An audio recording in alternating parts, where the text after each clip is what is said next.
Hello everybody, my name is Gnome, and today we're talking about the Creepshow Art situation and what people aren't talking about. All the things in this video are alleged. If you don't know, Creepshow Art, or Shannon, has allegedly been found out to be a transphobic, body-shaming, ableist, slur-using, backstabbing liar on lolcow, a forum website where you can post your thoughts and opinions anonymously via threads. After one of those anonymous users broke the rules repeatedly, the admins of the site IP-tracked the anon and found them all coming from the same place as Shannon's IP address, and they were consistent with her moving of location. There's much better videos out there that cover the topic in more depth, and I'll link them down below. I wanted to make a bit to make this video because I wanted to hear from Emily Artful and Ready to Glare statements on the whole situation, and those finally released, and I was able to formulate my thoughts on it, that being that Shannon is a snake. End of story. One thing that really bothered me when watching Emily's video was the statement about Shannon's homelessness situation. I haven't seen a whole lot of people talking about it, and I think that's because luckily a lot of content creators have been fortunate enough to have never been into a position of where they've been homeless. However, I have not. I lost my home in an accident that I don't want to talk about. It left me with a lot of trauma. I might make a video on it eventually to talk about it and what I went through, but for now I don't really want to touch on it. But yes, I lost my home and ended up being homeless for about 4 months. I lived in a very cheap hotel for about 2 weeks and then eventually had to take shelter in a tent in a warehouse once we couldn't really afford the hotel anymore.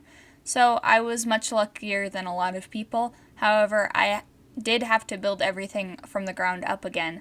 Everything I owned was in 2 bags. I had to wash my hair in a sink. I had to wear clothes multiple times without being able to wash them.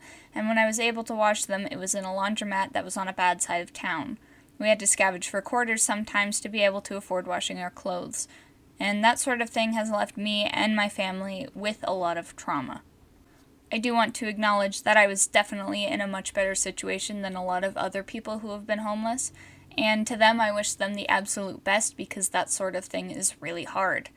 This video isn't to make light of Creepshow Art's situation or her trauma or anything like that. However, I found things that severely pissed me off and I wanted to talk about them. Emily released a video titled "Creepshow Art Has Always Been This Way," and in it she mentions Anthony, Shannon's supposed husband, and in that video it's revealed that Shannon was homeless because of choice and lifestyle. Hi, future Emily here. So Shannon was never technically quote unquote homeless. I mean, she was without a home, but in the traditional sense, her and Anthony were homeless by choice. And I know that because listen to what Anthony says in this video he posted on his YouTube channel in August of last year. So in this video, I wanted to go over what it was like to be homeless or kind of partially be homeless, living out of a car for about 2.5, 3 years or so.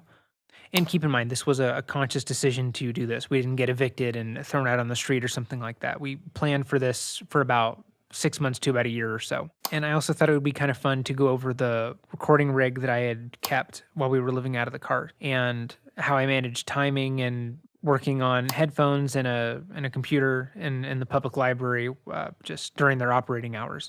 Around 2015 or so, a few friends and I decided that it was a good idea to try and save rent money by moving into our cars, essentially. We weren't too happy living in California, and the rent is atrociously high, and it's just getting higher. The culture there is it's kind of pathetic. I mean, because what's weird about San Jose specifically, and a lot of the southern parts of Silicon Valley, there's not really a dominant culture there. It's especially amongst millennials. It's a lot of, I've always described it as different subsets of millennials LARPing and trying to turn Campbell and South San Jose into something that it's not. And more specifically, I would meet, I don't know, an actor or something like that who wants to pretend that it's LA, or I'd meet a pretentious goth girl who wants to act like it's San Francisco and is kind of pissed off that it's not really San Francisco. And I'd meet these redneck kind of characters that want to pretend that it's Alabama or something like that. And I'm like, well, you grew up like 5 blocks away from me. Like, it's not. And to be fair, I don't know if Shannon has ever clarified that they were homeless by choice, but from what I'm reading, it seems like anytime she got called out, she would use her homelessness and the hardships she went through while being homeless as kind of like an excuse for her behavior. So I don't know if she ever clarified that it was by choice. Basically, hashtag van life. In that clip, it stated that they decided to be homeless to save money on rent, and that during that time they had enough money for Anthony to be able to afford very expensive equipment for his music career, which is good for them, but when you take a step back, you really see the whole picture. Anthony, in this video, even states that they were partially homeless. Anthony's mass purchasing of equipment that's incredibly expensive goes to show that this really was not a need for them to be homeless. They easily could have afforded a house and lived a relaxed lifestyle. They chose this. They even talked about how they'd planned for this for up to 6 months to a year.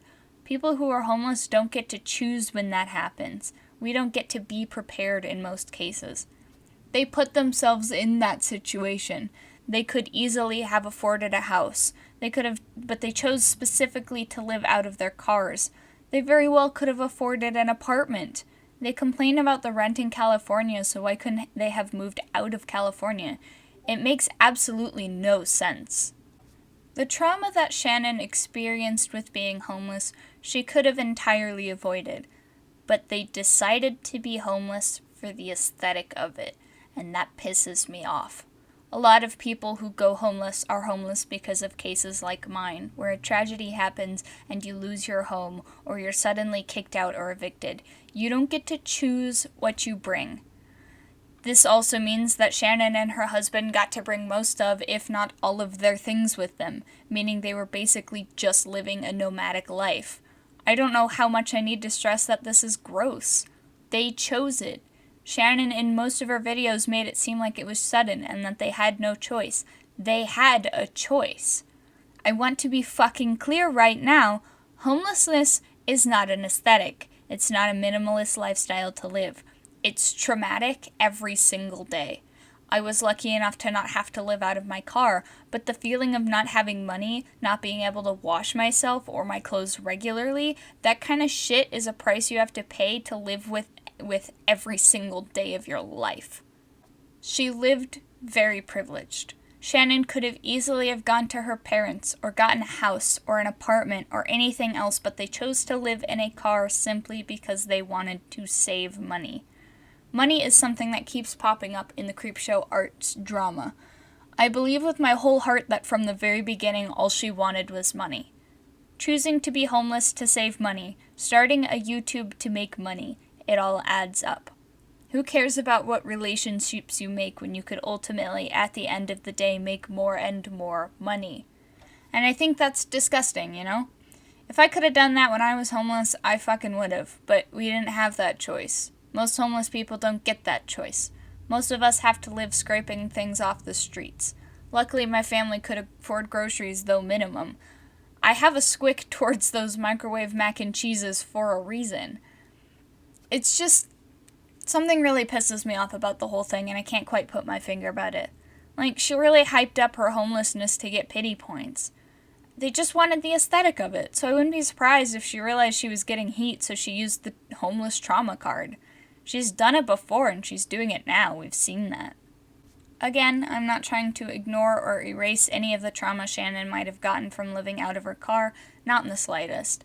It just pisses me off that they could have easily avoided the situation if they weren't so driven by money. I just think there needs to be a clear difference. Shannon went minimalist. Her claiming it's homelessness is gross and a huge exaggeration. At most, she was a nomad. Her using it as a way to get out of criticism is gross. What Shannon did was a huge betrayal of trust, not just regarding the homelessness situation, but the situation as a whole. She paraded her channel around like she was open to all forms of life, accepting of all minorities, when she's out there turning around and saying transphobic, homophobic, and ableist slurs. Shannon never cared about her platform. She never cared about her friends. She just wanted the money she could squeeze out of us, and it's gross. Her behavior was disgusting.